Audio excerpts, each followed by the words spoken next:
नमस्कार, मैं हूं आपके साथ मीनाक्षी रजत और आप देख रहे हैं अपना फेवरेट डिबेट शो सबका हिसाब होगा। जब जब देश में महिलाओं की सुरक्षा और उनके अधिकारों पर बात होती है तब कुछ तथाकथित ठेकेदार अपनी दकियानूसी सोच लेकर के सामने आ जाते हैं। ऑल इंडिया इमाम एसोसिएशन के अध्यक्ष मौलाना साजिद रशीदी का एक ऐसा ही बयान सामने आया है जिसने समाज को सोचने पर मजबूर कर दिया है। मौलाना का दावा है कि लड़कियों के देर से शादी होना ही देश में बढ़ते अपराधों और दुष्कर्म का मुख्य कारण है। आपको सुनने में थोड़ा अजीब लगेगा, लेकिन ये इन्हीं के शब्द और इन्हीं की सोच है। जरा सोचिए कि अपराध करने वाले की मानसिकता पर सवाल उठाने के बजाय एक बार फिर ठीकरा बेटियों की उम्र और उनकी आजादी पर फोड़ दिया गया है। ये बयान इस बात का जीता जागता उदाहरण है कि कैसे आज भी कुछ लोग महिलाओं को केवल बंदिशों में बांध करके रखना चाहते हैं। मौलाना साहब के मुताबिक समस्या अपराधियों की बीमार सोच नहीं, बल्कि समस्या यह है कि लड़कियां पढ़ लिख क्यों रही हैं, अपने पैरों पर खड़ी क्यों हो रही हैं और अपनी मर्जी से सही समय पर शादी का फैसला क्यों कर रही हैं। क्या समाज को सुधारने का यही तरीका है कि बेटियों को घर की चार दीवारी में कैद कर दिया जाए? सबसे पहले आप मौलाना का बेतुका बयान और उस पर उनकी सफाई सुनिए, उसके बाद आगे बताती हूँ आपको कि अब क्या प्रतिक्रियाएं आ रही है। जब देश में एक ऐसा कानून आ सकता है कि सब लड़की लड़की के साथ शादी कर सकती है, लड़का लड़के के साथ शादी कर सकता है, इवन अगर कोई शादीशुदा महिला अपनी मर्जी से किसी दूसरे मर्द के साथ रह जाती है तो आप उस पर कानूनी कार्रवाई नहीं कर सकते। जिस देश में ऐसे कानून हों उस देश में ये कहना कि साहब लड़की की इसलिए जल्दी शादी कर दो कहीं रेप होने के चांसेस ना हो, इसके साथ गलत कोई घटना न घट जाए, तो यकीनी तौर पर वहां सियासत होगी। जब शरीयत में बालिग होने पर लड़की की शादी जायज़ है तो इलाहाबाद हाई कोर्ट को इस तरह का फैसला या पोक्सो एक्ट के तहत इस तरह की बातें नहीं करनी चाहिए थी। गरीब माँ बाप सोचते हैं जल्दी शादी कर दो, खर्चा टल जाएगा। जो लड़कियाँ पढ़ी लिखी नहीं उनकी शादी जल्दियाँ कर दी जाती हैं। कई इलाकों में ये पुरानी परंपरा भी है और सामाजिक दबाव भी रहता है कि कुछ माँ बाप सामाजिक दबाव की वजह से अपनी लड़कियों की शादियां कर देते हैं कि लड़की बड़ी हो गई शादी कर दो। कुछ माँ बाप हिफाजत की वजह से कि लड़की अपने घर चली जाएगी, ठीक है, यहाँ रहते हुए कोई बात होगी गलत हो जाएगा। तो इसलिए ये सारी चीज़ें हैं, इन सारी चीज़ों को ध्यान में रखते हुए और संविधान भी है, इलाहाबाद हाई कोर्ट को खालिस मुसलमानों पर टिप्पणी जो की है वो मैं समझता हूँ अच्छी नहीं है। एक सोच लेकर के बैठेंगे और उसके बाद उसी सोच पर सफाई देने के लिए आ जाएंगे। हम एक ऐसे लोकतांत्रिक देश में रहते हैं जो शरिया से नहीं बल्कि संविधान से चलता है, और आज की नारी चांद पर जा रही है, देश चला रही है, समाज को नई दिशा दे रही है। तो मौलाना साहब और उनके जैसी सोच रखने वाले लोगों को अब ये समझ लेना चाहिए कि बेटियों को बंदिशों की नहीं बल्कि एक सुरक्षित और सम्मानजनक माहौल की आवश्यकता है। और आपके ऐसे बयान सिर्फ और सिर्फ आपकी दकियानूसी सोच के साथ साथ आपकी गलत मानसिकता को भी दर्शाते हैं। बदलाव लड़कियों की शादी की उम्र में नहीं बल्कि उन अपराधियों की मानसिकता और ऐसे रूढ़िवादी बयानों में आना जरूरी है। आज इसी मुद्दे पर होगी चर्चा, लेकिन उसके पहले रिपोर्ट देखिए। मौलाना का घिनौना बयान, देर से शादी रेप का कारण। लड़की की इसलिए जल्दी शादी कर दो कहीं रेप होने के चांसेस ना हो।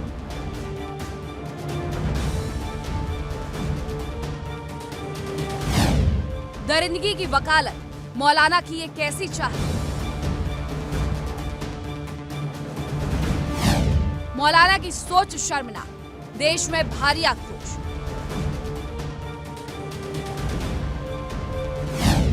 भाईजान का रेप पर तर्क या सोच का फर्क।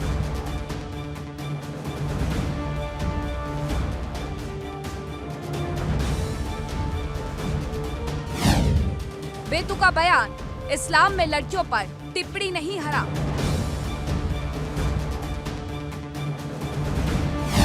जिहादी गैंग का मुखौटा, लड़कियों को दबाने को ढूंढ रहे मौका।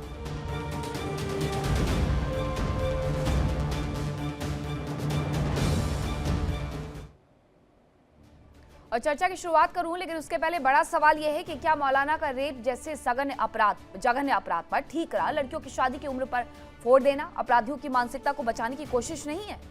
कौन कौन से मेहमान मेरे साथ जुड़े हैं आपका परिचय करवाती हूँ। मेरे साथ जुड़ेंगे पंडित अजय गौतम, हिंदू धर्मगुरु। मेरे साथ जुड़ गए हैं महंत रामदूत दास, हिंदू धर्मगुरु। इमरान खोखर, मुस्लिम स्कॉलर। हाजी नाजिम खान, प्रवक्ता पीस पार्टी के।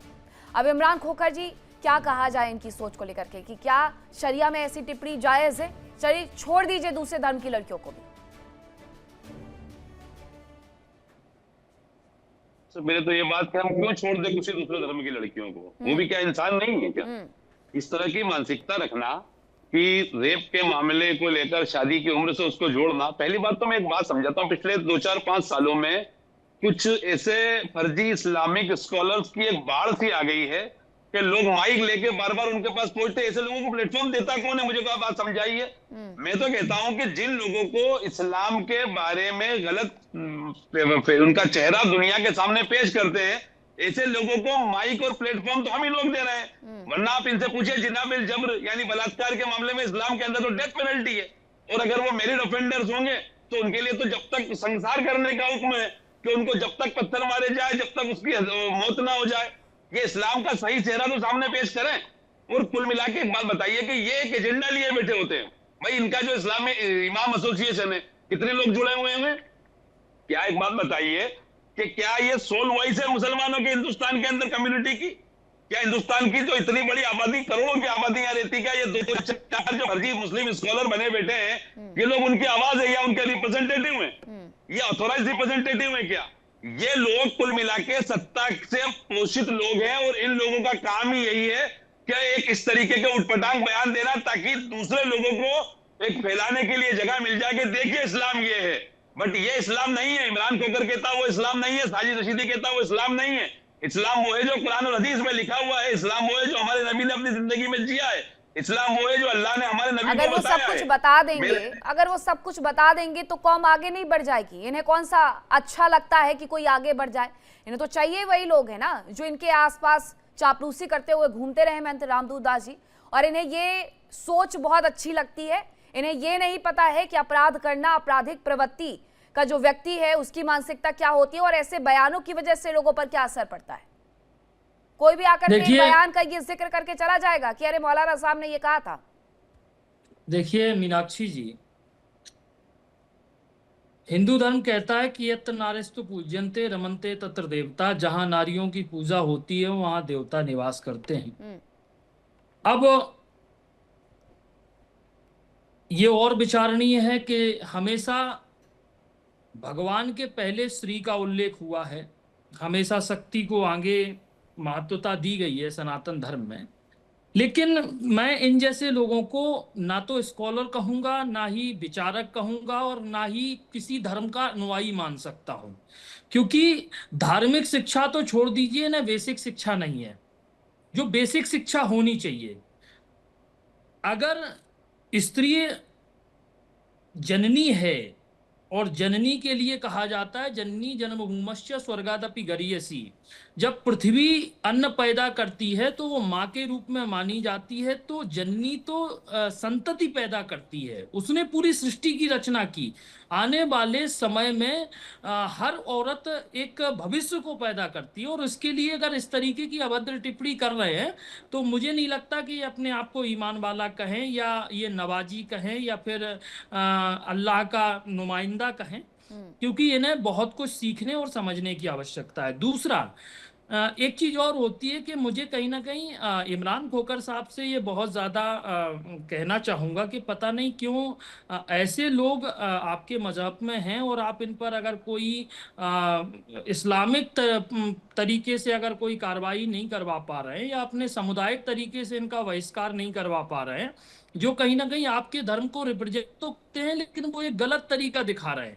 तो अब समझिए कि हम लोगों की भावना या हिंदुओं की भावना उसी तरीके से बनेगी। और खोखर साहब, मैं एक प्रश्न और पूछूंगा, जब इस्लाम नहीं कहता है कि औरत को इस तरीके से रिप्रेजेंट किया जा सकता है, तो मुझे एक चीज समझाइए कि सजदा करने के लिए मस्जिदों में औरतों के ऊपर बैन क्यों है? मैंने जितना पढ़ा है कि मस्जिदों में औरतों को जाने की इजाजत नहीं है। ऐसा क्या कारण है? अगर चूंकि मंदिर में तो स्त्री पुरुष बराबर जा सकते हैं, तो अगर औरतों को सजदा करने के लिए अगर मस्जिदों में जाने से रोक लगाई गई है, उसका कारण क्या है? वो सामाजिक है, धार्मिक है, या किसी विशेष विचारक का ऐसा फतवा है जिसकी वजह से ये समस्या आ रही है? देखिए रामदूत दास जी, बहुत पॉजिटिव तरीके से अपनी बात रखी और मैं आपको बहुत पॉजिटिवली जवाब दूंगा। इस्लाम में मस्जिदों में औरतों को आने की कोई मनाही नहीं है। दो चीजों का उसके अंदर ख्याल रखने के लिए कहा गया है। चूंकि मस्जिदों के अंदर उनकी एक सेपरेट जगह हो जहां पर वो बापर्दा तरीके से वजू कर लें, जाकर उनके लिए नमाज पढ़ने के लिए खड़ी हो जाए और वो नमाज पढ़े। हिंदुस्तान की कई मस्जिदों में, मेरे घर से 100 मीटर की दूरी पर एक मस्जिद है, छोटी मस्जिद कहते हैं उसे, उसके अंदर वहां पर एक पूरा फ्लोर लेडीज के लिए अलग बना हुआ है। आज भी वहां पर लेडीज नमाज पढ़ने आती हैं। तो दुनिया में कहीं, लेकिन क्या है कि अगर जहां पर मस्जिद चूंकि छोटी है, वहां प्रॉपर तरीके से पर्दों के साथ में, मतलब महिला और पुरुष एक साथ खड़े होकर जनरली पर्दा होना जरूरी है। बाकी कोई परेशानी नहीं है। इस्लाम में औरतों को बहुत हुकूक अधिकार दिए गए। देखिए, इस्लाम को मानने वाली पहली लेडीज अल्लाह के नबी के बाद वो एक महिला थी, हजरत खदीजा रजी अल्लाह तआला अन्हा। इस्लाम के लिए शहादत देने वाला पहला कोई शख्स वो महिला थी, हजरत सुमैया रजी अल्लाह तआला अन्हा। इस्लाम की पहली यूनिवर्सिटी को कायम करने वाली महिला की एक महिला थी, हजरत एक फातिमा नाम है उनका। तो आप समझिए, इस्लाम के अंदर महिलाओं को बहुत हुकूक दिए गए। लेकिन चूंकि अगर आपके पास प्रॉपर तरीके से उनको नमाज पढ़ाने के लिए स्पेस नहीं है, तो उनको ये कहा गया है कि आप घर पढ़िए, अदरवाइज इस्लाम में महिलाओं को मस्जिद आने की कोई मनाही नहीं है। देखिए खोकर साहब, आपने बहुत अच्छी बात कही, लेकिन मुझे नहीं पता आप कहाँ निवास करते हैं और ये छोटी मस्जिद कहाँ है जहाँ औरतों के लिए इबादत के लिए अलग एक जगह बनाई गई है। क्योंकि मैंने अभी तक अपनी ताउम्र में जितना अनुभव लिया है, मुझे कहीं मस्जिदों में औरतों का सजदा करना नहीं दिखा है अभी तक, मैं व्यक्तिगत रूप से कहूँ। और दूसरी बात, अगर आप ये कह रहे हैं कि इस्लाम में औरतों का इतना ज़्यादा योगदान है, तो फिर आपको साजिद रशीदी जैसे लोगों को समझाना चाहिए। ये सब उन्हें इल्म नहीं है क्या? उन्हें वास्तविक में कुरान का इल्म अभी तक हो नहीं पाया है। वो अपने आप को इतने दिन से दाढ़ी टोपी रखे घूम रहे हैं। तो हमें तो लगता है कि उन्हें किसी बेहतर मदरसे की आवश्यकता है जहां उन्हें इस्लाम का इल्म कराया जाए। दूसरी और सबसे बड़ी बात कि जब औरतों का इतना त्याग है, औरतों का इतना बलिदान है, औरतों ने इस्लाम के लिए इतना सब कुछ अरे वो किया है, मौलाना तो साजिद रशीदी हैं, उन्हें कभी किसी नेता के बारे में आपने बोलते हुए सुना होगा? डिम्पल यादव के बारे में वो क्या कह रहे थे? तो वो किसी के बारे में कुछ भी कह सकते हैं, उसके बाद सफाई देना तो उनके लिए कंपलसरी हो गया है। हाजी नाजिम खान जी, लेकिन इन जैसे नेताओं का बॉयकॉट भी होना चाहिए और ऐसे लोगों को समाज से भी बेदखल कर देना चाहिए कि इनकी आवश्यकता क्यों है। हाँ मीनाक्षी जी, मेरी आवाज आ रही है आपको? जी हाँ मीनाक्षी जी, देखिए यहाँ पर जब बात आती है कि रेप और शादी वाली, तो देखिए शादी की उम्र तो भारत के संविधान के अनुसार फिक्स करी हुई है 18 और 21। और देखिए सभी लोग संविधान को मानने वाले, भारत के कानून को मानने वाले, तो अपनी बेटी की जो शादी है 18+ हो जाती है तभी शादी करते हैं, या उससे भी ज्यादा उम्र में कर देते हैं, लेकिन 18 से कम उम्र में शादी नहीं कर रहे। अगर जो 18 से कम उम्र में शादी कर रहे हैं, कहीं ना कहीं वो संविधान के खिलाफ जा रहे हैं और भारत के कानून के खिलाफ जा रहे हैं। और देखिए अभी आपको बताऊं कि एक ताजा घटना है, अभी गाजियाबाद के अंदर एक 7 साल की बच्ची का किस तरीके से घटना घटी है। वहां पर उसका रेप कर दिया, उसको ऊपर से मंजिल पे से बेसमेंट के अंदर फेंक दिया। अभी ताजा घटना है जिसकी अभी इंक्वायरी वगैरह चल रही है। और अभी आपको याद हो कि अभी एक 13 साल की बच्ची थी जिसमें 32 जो मेंबर थे, दरिंदे थे, उनका नाम आ रहा कि 13 साल की बच्ची के साथ किस तरीके से घिनौना अपराध करा। देखिए जो इंसान की शक्ल में घिनौने अपराधी हैं, शैतान है, उनके खिलाफ भारत का कानून जो बड़ा सख्त होना चाहिए। और हम तो ये कहते हैं कि भारत के कानून में ऐसे प्रावधान कर देने चाहिए कि अगर कहीं पर भी इस तरीके की अप्रिय घटना, उसका तुरंत सीधा उसका फैसला होना चाहिए, ज्यादा उसमें समय नहीं देना चाहिए। और ज्यादा अगर समय देंगे तो इसी तरीके से अपराध बढ़ते जाएंगे। और देखिए बड़ी जिम्मेदारी के साथ एक बात और मैं कहता हूं, अभी देखिए महंत रामदूत जी ने कहा था कि उन्होंने कोई भी सजदा करते हुए महिला को नहीं देखा। तो मैं इनको बता दूं कि आप अजमेर गए होंगे, वहां पर ख्वाजा गरीब नवाज की दरगाह है, वहां पर मस्जिद है बराबर में, वहां पर देखने जब अजान हो जाती है तो महिलाएं मस्जिद में अलग ही जगह नमाज पढ़ती है, पढ़ती मस्जिद के अंदर ही है। और दूसरा, आप सऊदी अरब की बातें बहुत करते हैं, तो देखिए आपको सऊदी अरब में बताऊं, जब मैं हज करने के लिए गया था तो मक्का में पुरुष महिलाएं एक साथ नमाज अदा करते हैं, महिलाएं पीछे करती है, पुरुष आगे करते हैं। और रही बात, फिर मैं मदीने का भी आपको जिक्र कर देता हूँ। मदीने में भी महिला जो है नमाज अदा करती है, मगर लेकिन थोड़ा सा एक पार्टीशन लगा दिया लेकिन जाता है भारत के ताकि मामले में महिला सिर्फ आपको एक ही जो जगह का मर्दों याद के आता बीच में है, दरगाह अजमेर शरीफ का। ठीक है, महंत रामदूत दास जी, एक छोटी सी प्रतिक्रिया, फिर पंडित अजय गौतम जी भी इंतजार कर रहे हैं। मैं सिर्फ इतना सा निवेदन कर रहा था कि मैं अजमेर की बात नहीं करूंगा, मैं बात नहीं करूंगा। आप सऊदी की बात कर रहे हैं, मैं भारत की बात करूंगा। भारत में 3.5 लाख से ज्यादा मस्जिद हैं, 20 करोड़ से ज्यादा अनुयायी हैं इस्लाम के। और उन इस्लाम के अनुयायियों में अगर आप मैं किसी व्यक्ति विशेष की बात नहीं कर रहा हूँ, ये हर उस व्यक्ति की बात है जो इस्लामी मजहब को मानता है, जो अपने आप को इस्लामिक कहता है। तो उसमें महिलाओं का प्रतिशत अगर रेशियो 180 भी है तो उसके अनुसार भी 8 करोड़ महिलाएं तो होंगी।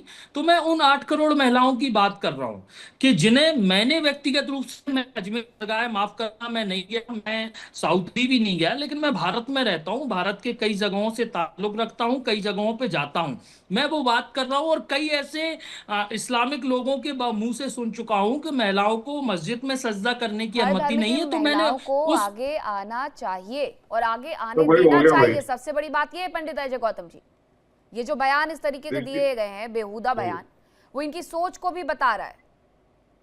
देखिए, बात यह है कि मौलाना साजिद रशीदी को ऐसी सोच या ऐसी चेतना कहां से आई कि उन्होंने इस तरीके का वाहियात बयान दिया। क्योंकि इस्लाम के अंदर 2 औरतों की गवाही एक पुरुष के बराबर मानी जाती है।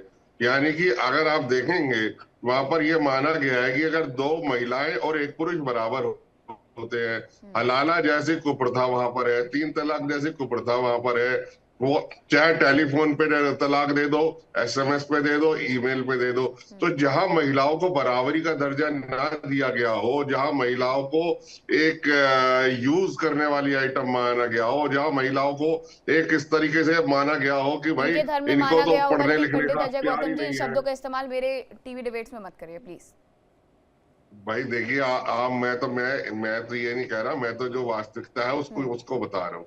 अब वही वाली बात है कि एक वास्तविकता को कहता, अब जो मेरे हाजी अजय नाजिम जी, खान साहब अजय जी, बैठे हैं, आप झूठा जो तर्क दे रहे पीस हैं। पीस करने अजय वाली जी, आप पार्टी के झूठा तर्क प्रवक्ता दे है, रहे आप हैं। इनसे पूछ लीजिए, मैं खोकर साहब से पूछ हाँ, लीजिए। खोकर साहब हाँ, बता देंगे कि 2 औरतों की गवाही एक पुरुष के बराबर है या नहीं है, हलाला जैसी अरे कुप्रथा अजय है या जी नहीं सुन है, लीजिए, 3 अजय तलाक जी, देके उसे सड़क पे छोड़ अजय जी, देना अभी है या देखिए नहीं है, रामदूत जी उसके ने एक बाद बात कही उसको थी, रामदूत जी ने एक बात कही थी कि हम भारतीय हैं, भारत की बातें करेंगे, लेकिन आप लोग जो सरिया की बातें करते हैं। अजय जी सुन लीजिए, रामदूत जी ने कहा था कि हम भारतीय हैं तो भारत की बात करेंगे, लेकिन आप लोग सरिया की बात करते हैं। आपने अभी हलाला की बात करी, अगर हम नियोग की बात करेंगे तो आपको बड़ी दिक्कत हो जाएगी। अरे नहीं, अगर हम नियोग की बात करेंगे आपको बड़ी दिक्कत हो जाएगी। हम देवदासी प्रथा की बात करेंगे तो आपको दिक्कत परेशानी हो जाएगी। असल मकसद यहाँ पे है कि हमारी बहन बेटियों की सुरक्षा कैसे मिले, उनकी रक्षा कैसे, उस पर बातें आप लोग नहीं करेंगे। एक आप एक एजेंडा ही लेके चले आते हैं। नहीं नहीं, आप एक एजेंडा क्यों चलाते हैं महिलाओं को लिए, और उसमें भी खास तौर पर मजहब इस्लाम को लेकर आप एक एजेंडा जहां चलाते हैं। औरतों को मुस्लिम बराबरी बहन का बेटियों दर्जा को नहीं आप दिया टारगेट गया। करने की कोशिश आज तक करते हैं। मुझे अजय जी, बताइए, सम्मान करना सीखिए। एक इमाम कोई महिला बनी आप है लोग क्या? महिलाओं का सम्मान करना कोई सीखिए। एक इमाम महिला अजय बनी जी, है आप क्या? लोग कोई महिलाओं का एक सम्मान आलिम क्यों नहीं महिला करते? बनी है क्या? मैं कोई एक महिला मौलवी बनी है हाँ, क्या? कोई एक महिला मुफ्ती बनी है क्या? बताइए। हाँ, अरे सुन जहाँ लीजिए, इतना बड़े बड़े की अरे बात अरे करते हो, सुन आप लीजिए, बताइए। अरे सुन लीजिए, अरे अजय जी, अरे मैं तो आपको बताता हूँ कि भारत के पहली वंचितों को महिला थी जाने नहीं जिसने देते, शासक आप किया था, कहते वो हो रजिया वंचितों में सुल्तान वोटें है। जाएंगी तो अरे हमारी रजिया समाज सुल्तान को खराब आप हो भूल जाएगी। गए क्या भाई? आपका अरे ध्यान भटक भारत के जाएगा। अंदर जो है ये रजिया क्या हो सुल्तान ने क्या किस रहा है? तरीके से शासन करा। और दूसरी बात, मुफ्ती भी है, महिलाएं डॉक्टर भी है, इंजीनियर भी है, और देखो IAS IPS वगैरह भी सब है, जज भी है, उसकी चिंता मत करिए मुस्लिम अरे महिलाएं। भाई, लेकिन आप लोग क्या IAS करते में हैं? भी है महिलाएं, आप तो लोग सिर्फ वो और बात सिर्फ मत करो। मुस्लिम समाज के अंदर सिर्फ और सिर्फ आप ये ढूंढते कि मुस्लिम समाज के अंदर कुरीति है क्या। लेकिन अगर जब हम आपसे पूछते तो आप इधर उधर देखना चालू कर देते। देवदासी की प्रथा चल रही थी जो खत्म हो रही है, लेकिन साउथ के अंदर आज भी कुछ वीडियो फुटेज हाजी वायरल नाजिम हो रही है भाई, जिसमें, मैंने छोटा सा सवाल अरे सुन पूछा, तो लीजिए, क्या जिसमें हमारी एक महिला बहन बेटियां मुफ्ती है, आज भी एक अपने बच्चों महिला को मौलवी पति है, का नाम देने एक की कोशिश। महिला इमाम है जिसके पीछे खड़े होकर पुरुष नमाज पढ़ पाए? ऐसा है क्या? है तो बताओ, थोड़ी सी हमारी जानकारी बढ़ाओ, इनलाइटन करो। हाँ अजय जी, देखिए अभी आपने कहा कि कोई महिला इमाम है तो उसके पता, ये देखिए महिला को नमाज अदा करवाती है। और देखिए हम लोग जो है, जो हाफिज कुरान होते हैं, मुफ्ती है, मौलाना, उनके पीछे नमाज अदा करते हैं। जो हमारे बीच में हाफिज कुरान होते हैं वो नमाज अदा करवाते हैं। लेकिन आप पुरुष को और महिलाओं की बात करते हो, सबरीमाला के अंदर महिलाओं की एंट्री क्यों नहीं अच्छा, करवाते इनके भाई? खिलाफ तो और जो सीधे दलित सीधे समाज कार्रवाई भी होनी चाहिए इमरान खोखर जी, और शिकायत भी करनी चाहिए। आप लोग इस मामले में शिकायतें क्यों नहीं दर्ज करवाते हैं ऐसे लोगों के खिलाफ जो आपके धर्म को ही बदनाम करने में लगे रहते हैं? मुझे तो सबसे बड़ी आपत्ति ही मीनाक्षी जी उस बात पर है कि आप लोग इनके पास माइक लेके जाते ही क्यों हैं? जिन लोगों को, जो लोग इस्लाम को बदनाम करने के लिए अपने एसोसिएशन बनाकर ऐसी टीवी डिबेट्स में आकर बैठते हैं, आप बताइए तो इनको आपने प्लेटफॉर्म कब कौन दिया? घोषित किया इमरान खोखर जी, आपने कब घोषित किया कि वो जो एसोसिएशन बना करके बैठे हुए हैं वो इलीगल है? ये तो आपने घोषित नहीं किया। अरे मैडम, आपने रजिस्ट्रेशन तो कब कोई कहा भी कि किसी उन्होंने भी नाम इतने से सारे करा बयान सकता दे है। दिए, उन्होंने इतने सारे बयान दे दिए तो इसलिए उनका पूरा समाज बहिष्कार कर रहा है, ये आपने कब कह दिया? मीनाक्षी जी, कोई उसको ओन करता ही नहीं है। आप उनसे पूछिए आपके एसोसिएशन में कितने लोग जुड़े हुए होंगे? 5-50 लोग पूरे हिंदुस्तान से इनके नाम पे नहीं मिलेंगे। लेकिन इन्होंने अपनी दुकान का एक गरीब माओ फाउंडेशन बना लिया, किसी ने क्या बना लिया। और मैं रामदूस दास जी को बहुत निवेदन के साथ, बहुत अच्छी आपने सवाल पूछा। रामदूस दास जी हिंदुस्तान के हर शहर की मस्जिद अहले हदीस में अगर आप जाएंगे, हर शहर की हर मस्जिद अहले हदीस में महिलाओं को नमाज पढ़ने की इजाजत है, उनके लिए अलग से सेपरेट जगह होती है। ये मैं आपसे निवेदन कर रहा हूं, पता कीजिएगा। दूसरी बात, आप जो पंडित अजय गौतम जी, साजिद रशीदी साहब, ये तमाम तर दे और ऑन द सेम टेबल, इनके पास यही काम है कि महिलाओं के लिए किसी भी तरीके से अपशब्दों का, अमर्यादित भाषाओं का आप इस्तेमाल कीजिए। और ऐसे साजिद रशीदी जैसे लोगों को, मुस्लिम स्कॉलरों को, इन 5000 मौलानाओं को जो नोएडा के ऑफिसों के अंदर दर दर भटकते हैं और मुसलमान को, इस्लाम को गलत तरीके से इंटरनेशनल और नेशनल मीडिया में रिप्रेजेंट करते हैं, हम उनको डिसोन करते हैं। मैं डिसोन करता हूं, मेरा समाज डिसोन करता है। लेकिन मैं आपसे निवेदन करूंगा कि आप ऐसे लोगों को ना तो माइक दे, ना प्लेटफॉर्म दे, जो इस्लाम का गलत तरीका आपके सामने ठीक है, पेश मैं करे। रामदूत जी, आप देखिए खोखर साहब, आप समझिए मेरी बात।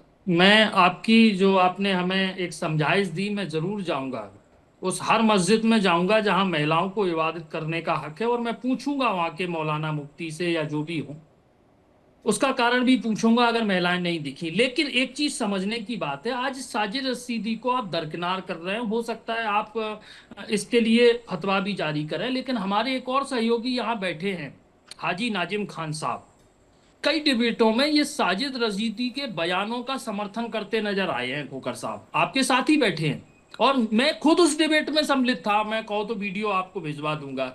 तो मुझे एक चीज समझ में नहीं आता कि फेवर में हो तो साजिद रशीदी मौलाना मुफ्ती हैं आपके लिए, और अगर फेवर में नहीं है तो मेरा उनसे कोई वास्ता नहीं है, उनका इस्लाम से कोई वास्ता नहीं है। ये कौन सी बात है? मैं तो एक चीज समझना चाहता हूँ, समझिए खोखर साहब, यहाँ बात महिला सम्मान की है। आप समझिए, सुन लीजिए, यहाँ बात महिला सम्मान की है। मैं इस पे तार्किक या अभद्र बिल्कुल नहीं बोलना चाहता। सभी धर्मों में अपनी अपनी कुरीतियां हैं, बोलने के लिए नाजिम खान साहब बहुत चीजें इसमें, अभी आपने देवदासी प्रथा कही, बहुत सारी चीजें आप खांच के इधर उधर ले जाते हैं। ये अपनी सोच बदलिएगा। धार्मिक सुधार एक दूसरे के टकराव से नहीं होगा, धार्मिक सुधार अपने अंदर की बुराइयों को खत्म करने से होगा।